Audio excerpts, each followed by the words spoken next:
한국 교회는 주일 예배 때에 바울이 고린도 교회 보낸 서신의 마지막 인사 말인 고린도서 13장 13절 말씀 그대로 축도하심으로 예배를 마칩니다. 예수 그리스도의 은혜와 하나님의 사랑과 성령님의 교통하심이 너희 무리와 함께 있을지어다라고 목사님이 거룩하게 선포를 합니다. 성삼위 하나님의 거룩한 통치가 성도들이 새로 시작하는 한 주간의 삶에 임해달라고 목사가 축복하며 기도하는 것입니다. 바로 이 축도의 시초가 오늘 본문입니다. 구약적인 근거인데 아론의 축복 기도라고 불리기도 합니다. 본문 24절에서 26절에서는 당연히 구약 시대니까 여호와 한 분 있지만 그 내용을 잘 살펴보면은 고린도후서 13장 13절에서 말하는 삼위 하나님의 사역과 그대로 일치합니다. 24절에 하나님이 백성들에게 복을 주고 지켜주길 원한다고 그랬습니다. 세상 만사를 통치하시는 분은 성부 하나님이요. 오직 성부 하나님의 사랑에 따라서 통치를 하는 겁니다. 두 번째 줄 25절에는 얼굴이 백성들에게 비춰지고 은혜를 베풀기를 원한다고 그랬습니다. 이 얼굴은 하나님의 성품과 인격을 상징하는 겁니다. 은혜는 뭐 다 알다시피 도무지 받을 수 있는 자격과 조건, 공로가 전혀 없어도 공짜로 선물 받는 것이 은혜입니다. 그래서 예수님의 십자가에 드러난 하나님의 긍휼만이 죄로 타락한 인간을 구원하여서 당신의 자녀로 삼아줄 수 있는 근거요, 하나님의 의가 되는 겁니다. 이건 두 번째로 성자 하나님 예수 그리스도의 은혜인 것입니다. 세 번째 26절에 하나님의 얼굴을 백성들로 향하고 평화가 임하길 원한다고 그랬습니다. 고압절 25절에서는 비춰달라고 그랬는데 비춰달라는 것은 동작으로 따지면 일회성입니다. 그러니까 예수님을 믿고 회심하고 결단하는 것은 과거의 한 번의 사건입니다. 본문에서는 얼굴이 향해달라고 그랬는데 이건 원어적인 뜻으로도 계속해서 어떤 열정과 의지를 가지고 주시하면서 전혀 떠나지 않는 걸 말하는 겁니다. 그러니까 성령이 성도의 내면에 지속적으로 역사를 해야만 성도 마음에 평화가 임하는 것이기 때문에 세 번째 성령 하나님의 교통하심에 대한 기도가 되는 겁니다. 그래서 27절의 마지막으로 여호와께서 제사장들이 이렇게 내 이름으로 축복 기도를 해주라고 그랬습니다. 장차 하나님의 본체 되시는 예수님이 인간으로 오심으로 해서 여호와라는 이름이 하나였다가 나중에 이제 성부, 성자, 성령 삼위가 있던 하나님의 이름으로 바뀌고 삼일체 교리가 확정될 것을 하나님은 이미 염두에 두신 겁니다. 이 너무나 익숙하고 당연하고 은혜롭고 축도가 빠지면 뭔가 예배가 아닌 것 같은 그런 축도인데도 사실은 그 안에서도 우리가 따져볼 사항들이 몇 가지 있습니다. 우선 미국 교회들, 특별히 이 남침내 쪽 교회는 바로 이 바울의 축도문을 가지고 축도하지 않습니다. 그 의미를 부정하는 건 아닌데 주일 예배마다 침례교에서는 사도신경을 외우지 아니하듯이 같은 맥락입니다. 똑같은 형식으로 매번 같은 내용으로 기도한다는 것은 전 교인들의 순전한 신앙 고백이 아닐 수도 있고 큰 의미가 없다고 보는 겁니다. 그래서 단순하게 그날 예배한 설교 내용에 맞춰서 일반적인 기도를 가지고 예배를 마칩니다. 두 번째는 고린도후서 13장 13절이 성령님의 교통하심이 너희에게 있을지어다라고 선포 형식으로 되어 있기 때문에 마치 목사가 복을 주는 양 오해할 소지가 있습니다. 그래서 이 마지막 부분을 선포하는 대신에 기도하는 형식으로 성령의 교통하심이 함께 하옵시기를 예수님의 이름으로 기도합니다 라고 바꿔서 축도합니다. 마찬가지로 주로 침례교 목사님들이 그렇게 하고 저도 주로 그렇게 합니다. 그러나 선포란 것은 24절부터 26절까지 세 가지 내용의 주어가 전부 여호와입니다. 목사가 복을 준다고 선포해도 목사 본인이 복을 준다고는 어느 누구도 생각하지 아니하는 겁니다. 당연히 하나님이, 인간이 아닌 하나님이 주시는 거니까 그건 너무나 당연한 거라는 거죠. 대신에 설교가 하나님의 말씀이지만 목사가 대언하듯이 하나님이 복을 주신다는 사실도 목사가 대언했을 뿐이고, 또 그렇게 하는 게 본문의 제사장적인 기도의 의미를 더 살릴 수 있다고 주장을 합니다. 그래서 기도라는 형식으로 축도를 한다는 것은 모든 신자가 하나님 앞에 더욱 겸손해야 되고 자신들의 전부를 전적으로 하나님에게 의탁해야 된다는 측면이 강조된 것이고, 선포하는 형식으로 축도를 하는 것은 구약의 방금 본 그 제사장적인 축도처럼 예배를 통해서 하나님의 재시성과 새롭게 하는 역사가 실현되었다는 의미가 내포되는 겁니다. 제사를 바치고 나면 제사함을 받았다고 선포를 해야 되듯이, 그러니까 이게 선포든 기도든 둘 다 일리가 있는 것이지 꼭 한쪽이 옳다 다른 쪽이 틀렸다라고 말할 수는 없는 겁니다.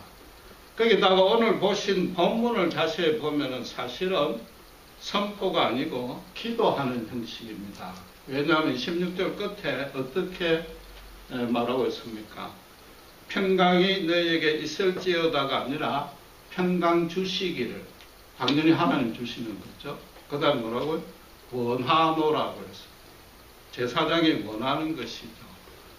바울의 그 고린도후서 13장 13절도 영어로 peace be with you라는 것을 우리말로 직역을 하다 보니까 마치 선포처럼 됐지만은 영어 그 본문도 사실은 소원한다는 뜻도 있고, 우리말 성경에는 14절이 생략이 되어 있는데 영어 성경 14절 끝에 아멘이라고 붙어 있습니다.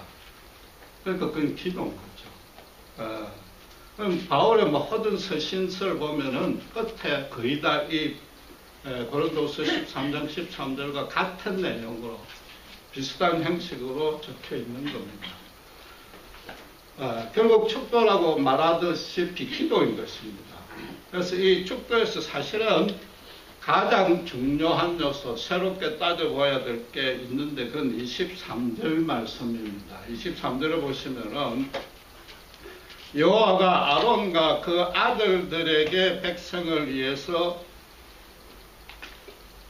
기도하라고 지시를 했습니다.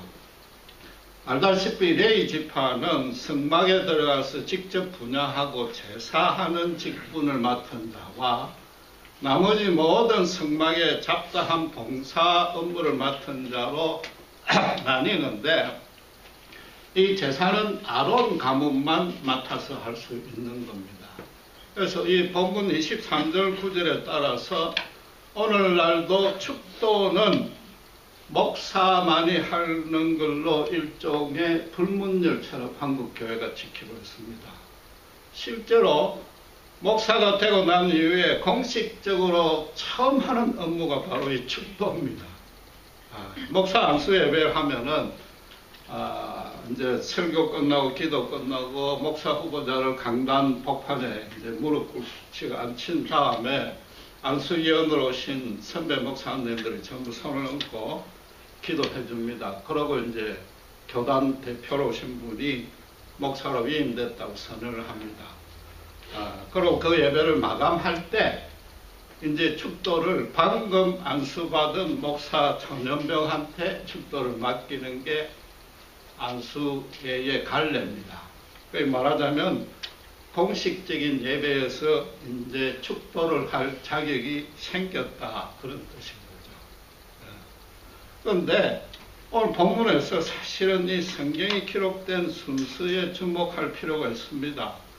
그 앞까지 전부 나시린의 서원에 관한 계명을 다뤘습니다.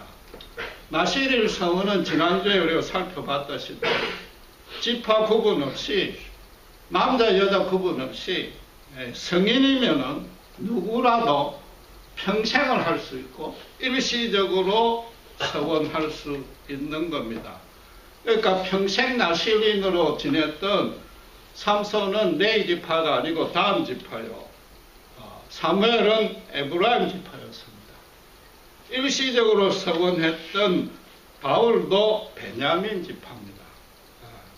그 말은 지금으로 따지면 누구나 목사로 서원할 수 있다는 것이고, 또 어떤 경우에 따르면 일시적으로 누구라도 목사 역할을 할 수 있다는 겁니다. 일시적으로 목사 역할을 할 때 바로 오늘 본문처럼 제사장적인 축도를 성도들에게 해줄 수 있다, 이런 뜻이 되는 거죠. 그러니까 누가복음 1장에 보면 우리가 이미 배웠지만은 흥미로운 기사가 나옵니다. 제사장 사가랴가 성전 안에서 분장할 때 천사가 나타납니다. 부인 엘리자벳이 전혀 아이를 못 갖고 있기 때문에 이제 잉태할 것이다, 아들이 날 것이라고 고지를 해주는데, 그 고지를 받자마자 사가랴가 벙어리가 됩니다.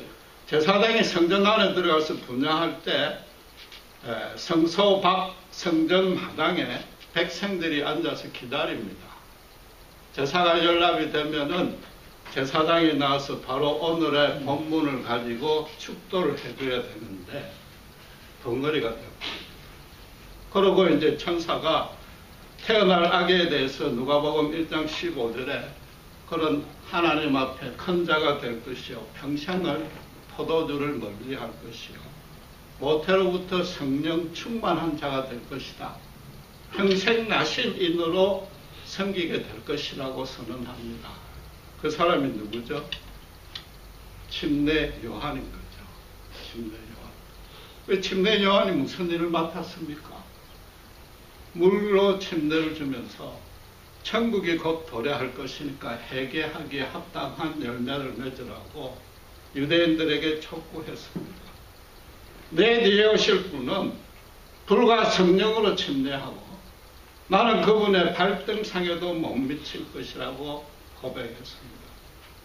메시아가 오시니까 지금 준비하라고 그러는 거죠. 침례 요한은 구약에서 예언한 그대로 강야에서 예치는 엘리야 선지자 그 역할만 한 겁니다. 예수님이 지나가자 세상죄를 지고 가는 어린 양을 보라고 했습니다. 제일 먼저 예수님이 구주로 온 것을 시인한 것입니다. 자기는 새해야 되겠고 예수의 나라는 흥하게 될 것이다 그랬습니다.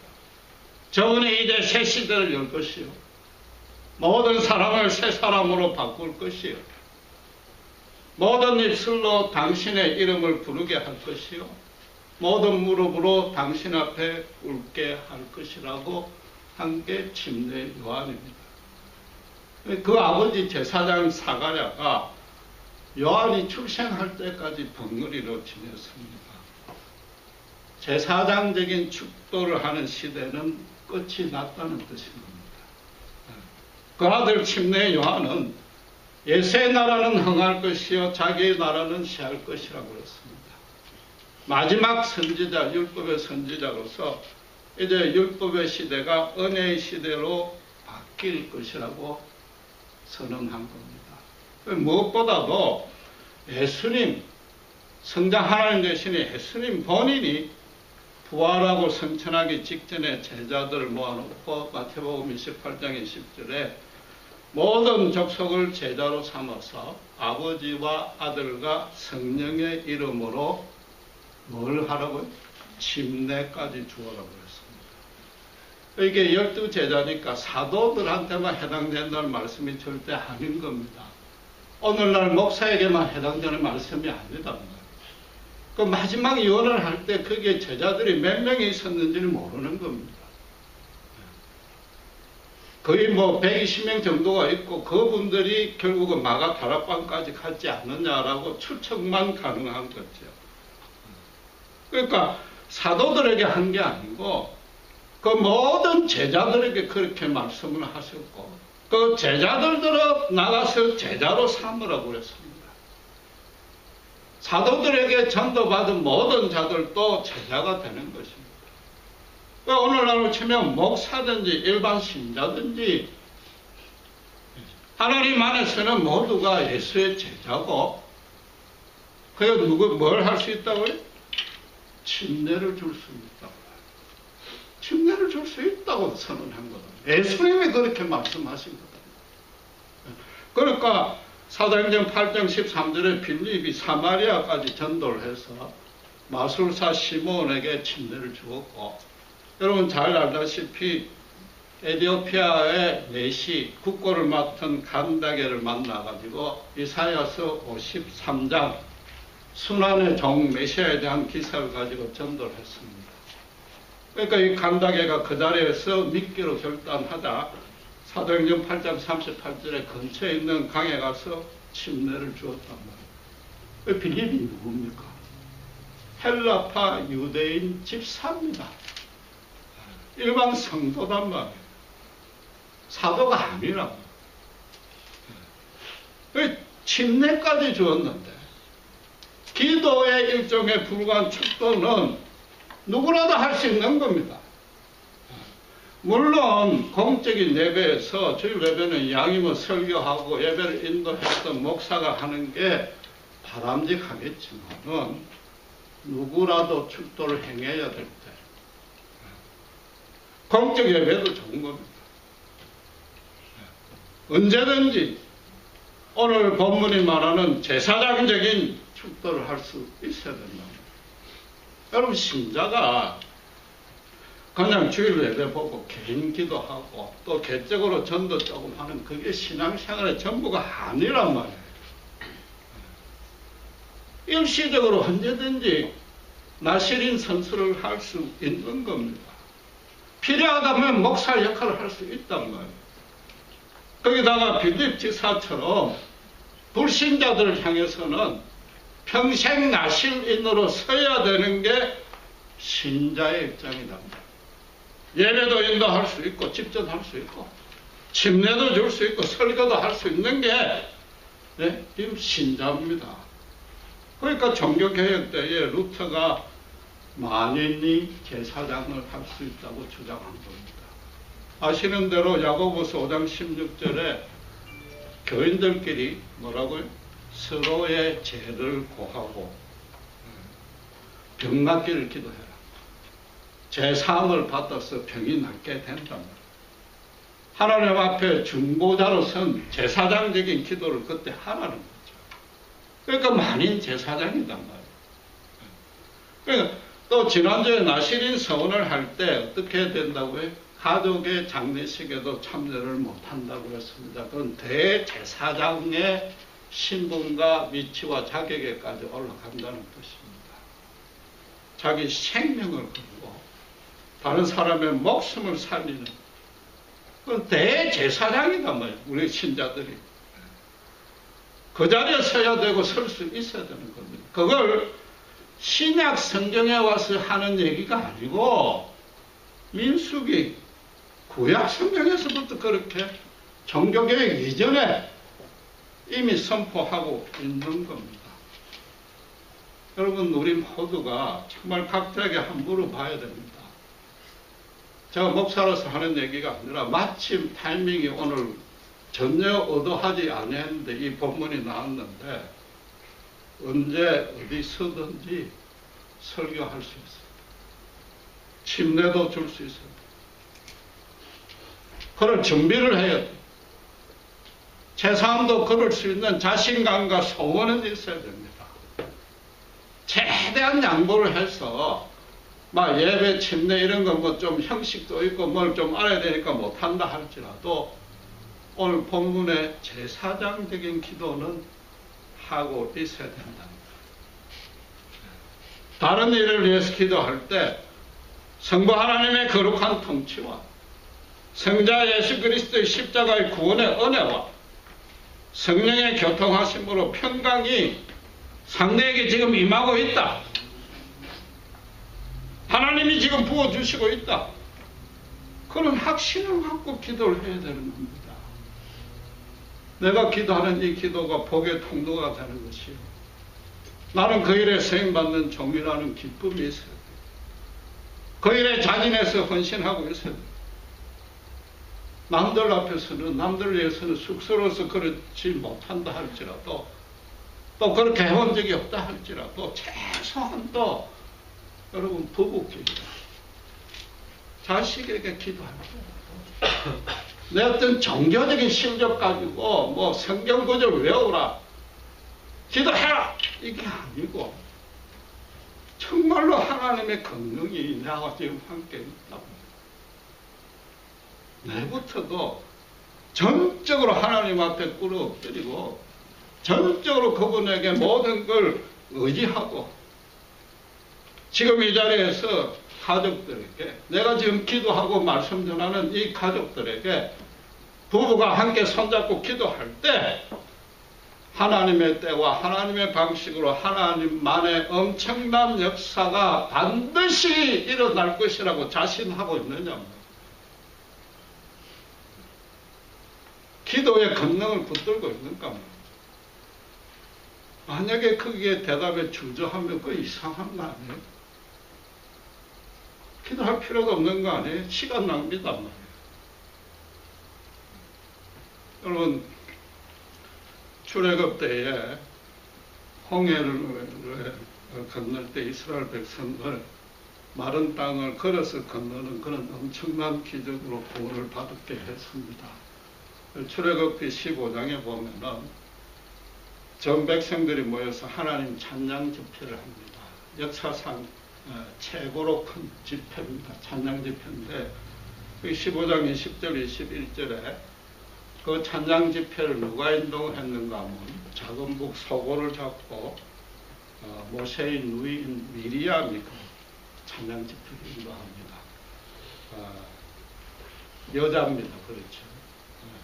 일반 신자입니다. 일시적으로 목사의 위치를 서서 그 찬양 집회를 인도하고 본문으로까지 뭐 축도한 셈이 되는데, 여러분 미리암이 누굽니까?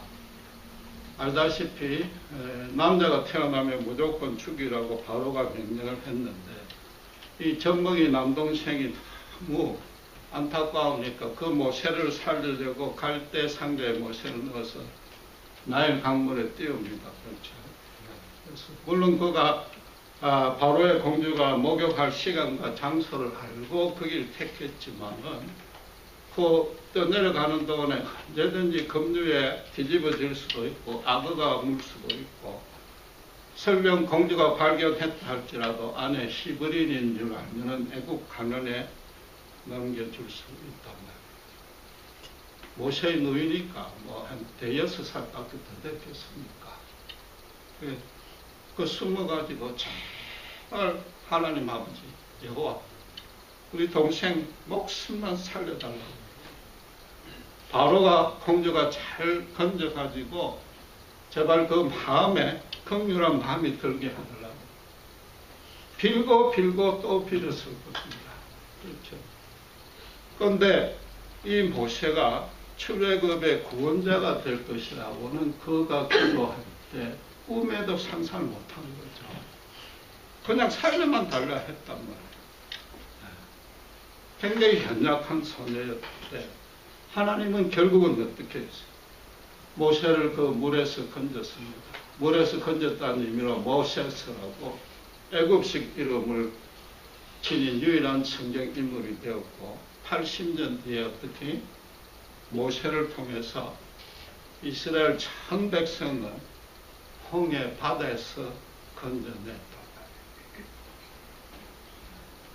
미리암이 홍해 땅 그 마른 땅을 건널 때 틀림없이 온몸에 소름이 끼쳤을 겁니다. 감격의 눈물을 흘렸을 겁니다. 80년 만에 자기는 동생만 살려달라고 그랬는데 그 미약한 소녀의 기도가 목숨만 살려달라고 그랬고, 물론 미리암도 자기의 그런 시도가 발각되면 큰 곤욕을 치를 수 있습니다. 그 위험도 감수한 거죠. 뭐 누나니까, 동생을 너무 사랑하니까 그랬는데, 하나님은 뭐예요? 신세가 모세 한 명의 목숨을 살린 게 아니고 그로 인해서 나중에 200만 명 동족을 살려냈단 말이에요. 어찌 미리암이 그 자리에서 찬양 안 할 수 있습니까? 여러분 그 상상을 한번 해보세요. 그때 미리암의 나이가 몇 살입니까? 최소 85이 넘었어요.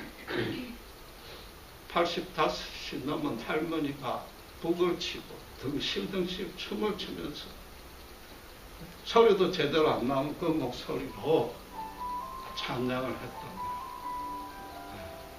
이스라엘 백성들은 아마 그 스토리를 감정으로 다 들었을 겁니다. 함께 눈물 흘리고 그 자리에서 찬양을 했던 거예요. 애굽의 송아지, 금송아지 만들어 놓고 술 먹고 음란하게 춤추는 것까지 비교가 안 되는 겁니다. 그게 신자의 특권입니다. 80년 동안 고생했는데 그 슬픔, 고난, 상처 모든 걸 단 한 번에 그보다 더 넘치는 기쁨으로 채워주는 것이 하나님이요. 그게 신자의 특권이다. 세상 사람은 맨날 매일 쾌락에 지새고 춤춰봐야 매일 허망할 뿐이다. 여러분, 본문의 제사장 기도를 27절의 말씀대로 여호와 이름 하나인데 바울이 어떻게 성삼위 하나님의 축도로 바꿀 수 있었습니까? 바울도 그 전혀 의도하지 않았습니다. 꿈도 꾸지 않았고 오히려 정반대인데 바울에게도 상상치도 못했던 엄청난 일이 일어난 겁니다. 오늘 본문의 세 구절 다 주어가 여호와니까 여호와 하나님이 유일신이라는 사상은 철두철미 유대인들이 갖고 있습니다. 바울은 율법의 최고 전문가입니다. 이 유일신 사상은 생명을 걸고도 포기할 수 없는 게 바울이었는데 어느 날인가부터 갈릴리에서 출신이 어부 정도 출신인 사람이 주축이 된 적은 무리들이 똑같이 시골 랍비 출신인데 십자가 나무에 하나님에게 저주받는 죽음으로 처형당한 자가 하나님의 아들이라고 그런단 말이에요. 부활한 메시아라고 그런단 말이에요. 이게 황당해도 황당한 거죠. 이건 완전히 이단 사설을 가지고 사람들을 현혹시키고 이건 절대로 그냥 두서는 안 되는 족속들 잡아 죽여야 되겠다고 실제로 그렇게 행했잖아요. 하나님이 한 분인데 어떻게 하나님이 아들이 꼬있느냐 말이에요. 알다시피 다메섹으로 잡으러 가다가 부활하신 예수님을 딱 만나서 3일간 시체와 방불한 장님이 되었습니다. 아무리 기도를 해도 좋다는 방안 약도 바르고 다 했겠죠. 민간요법도 하고 아무리 다 해도 점점 더 흑암의 구렁텅이에서 빠져나올 수가 없어요. 그런데 또 이번에도 전혀 이름도 없는 일반 신자 멀리서 아나니아가 성령의 계시를 받고는 찾아와서 예수의 이름으로 기도 한 번 했더니 눈이 팍 떠져요. 그렇죠. 3일간 완전히 죽었다가 예수님처럼 3일 만에 살아난 것은 예수님의 힘이다. 예수가 부활한 것이 맞다. 예수가 모든 일을 죄에서 구원하는 메시아다. 예수가 우리의 영적인 생명의 살고 죽음을 주관하시는 하나님의 아들이다. 바울이 체감할 수밖에 없는 것이다. 그 예수가 천국 보좌로 가니까 대신해서 성령을 보내주셨고, 그 성령으로 인해서 자기에게 이때까지 한 번도 느끼지 못했던 평강을 체험했단 말이에요. 예수가 하나님의 아들이라는 진리란 걸 확신한 거죠. 하나님이 삼위가 있다는 것은 유대교나 유대인들로서는 절대로 받아들일 수 없는 황당무계한 사설입니다. 그러나 본인이 죽다 살아난데 절대적인 진리로 자기가 체험을 했는데, 분명히 죽었다가 살아났는데 어떻게 전하지 않고 견딜 수 있느냐 말이에요. 그러니까 바울도 성부 하나님, 성자 하나님, 성령 하나님이 합력해서 그를 사도로 세운 겁니다. 바울만큼 그걸 잘 아는 사람이 없는 겁니다. 그 삼위일체 교리를 바울이 정립니다. 그러니까 자기도 의식하지도 못하는 사이에 예수님이 유언했던 그 말씀 그대로 삼위의 이름으로 전도하고 축도하고 침례를 주는 자가 된 겁니다. 여러분, 예수 믿는 게 예수님의 대언자가 되는 겁니다. 목사만 그런 게 아닙니다. 대언을 넘어서 대행하는 자입니다. 예수님의 삶을 그대로 살아야 되니까 대행하는 자입니다. 교리 조금 배워가지고 전도하는 게 아니란 말이에요. 우리가 전도하고 기도할 때 예수님이 실제로 함께하고 계시고 그 결과가 얼마나 엄청난지 모르는 겁니다. 미리암은 그냥 동생 살려달라고 하는 그거 하나밖에 기도 못했고, 홍해를 건널 때까지도 나일강의 그 기적과 이 기적을 연결시키지 못했을 겁니다. 80년 뒤에 그 동생이 자기 기도로 예수님과 버금가는 구약 최고의 믿음의 선지자로 하나님이 세워주셨단 말이에요. 아기 예수를 마리아와 요셉이 성전에 할례를 시키려고 데리고 들어갔더니 거기에 누가 있었습니까? 가부된 지 84년 아시아의 지파, 마찬가지로 레위 지파가 아니고 여선지자 안나가 있었습니다. 일반 신자다면 그녀가 84년 동안 예루살렘의 구원을 위해서 기도했습니다. 아기 예수를 보자마자 자기 기도가 84년의 기도가 응답이 됐다는 걸 깨닫고 이 미리암의 가슴에 벅찼던 그 감격이 틀림없이 안나에게도 임했을 것이고 눈물도 그 자리에서 찬양 드렸을 겁니다. 물론 우리는 당장 급한 일밖에 기도 못합니다. 미리암처럼 우리 주변의 일밖에 기도 못하고 또 기도해도 우리가 바란 대로 전혀 응답이 안 됩니다. 그러나 그래도 그때라도 기도를 해야 되고 그 하나님이 기뻐하시는 거고 하늘 보좌를 움직일 수 있습니다. 하늘에서 뜻이 이루어진 것처럼 땅에서도 그 기도로 이루어진단 말이에요. 예수님이 뭐라고 그랬어요? 세상 끝날까지 모든 권세를 가지고 너희와 함께 하겠다고 했는데 개인적으로 따지면은 저희가 죽고 난 이후에도 우리가 드린 기도를 주님은 기억하신다는 겁니다. 죽고 난 이후에도 엄청난 천지를 뒤집는 일로 예수님은 응답하시는 겁니다. 여러분, 기도해서 응답 없다고 절대 실망하지 마시기 바랍니다. 미리암도 80년이 지난 그거를 단번에 바꿔줍니다. 비교가 안 되는 기쁨과 희락으로 채워주시는 겁니다. 하나님의 때와 하나님의 방식으로 반드시 응답해 주십니다.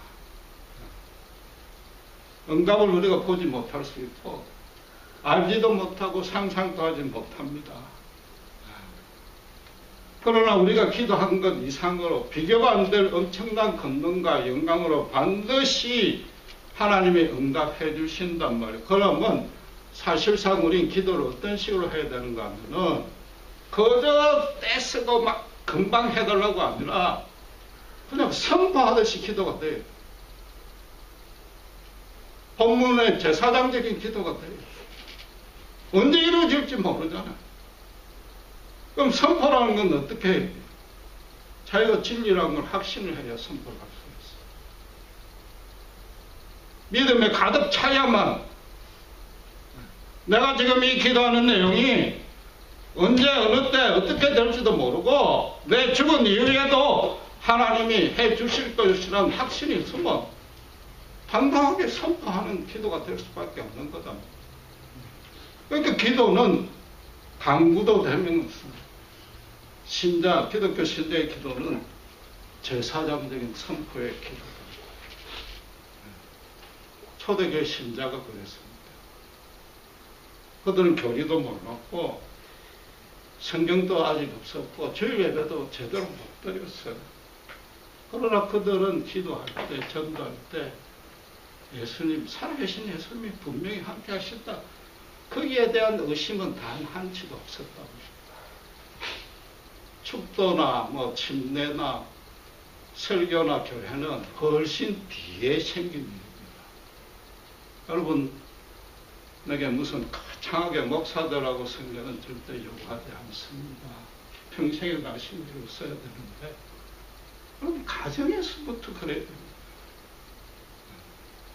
가정에서 설교하고 기도할 때 예수님의 거룩한 손이, 그 엄청난 권능의 손이 우리 자녀들을 타치할 것이고, 내가 하는 게 아니란 말이야. 내가 그 자녀가 수십 년 뒤에 어떻게 될지 나는 몰라. 그래도 하나님 영광 받으셔.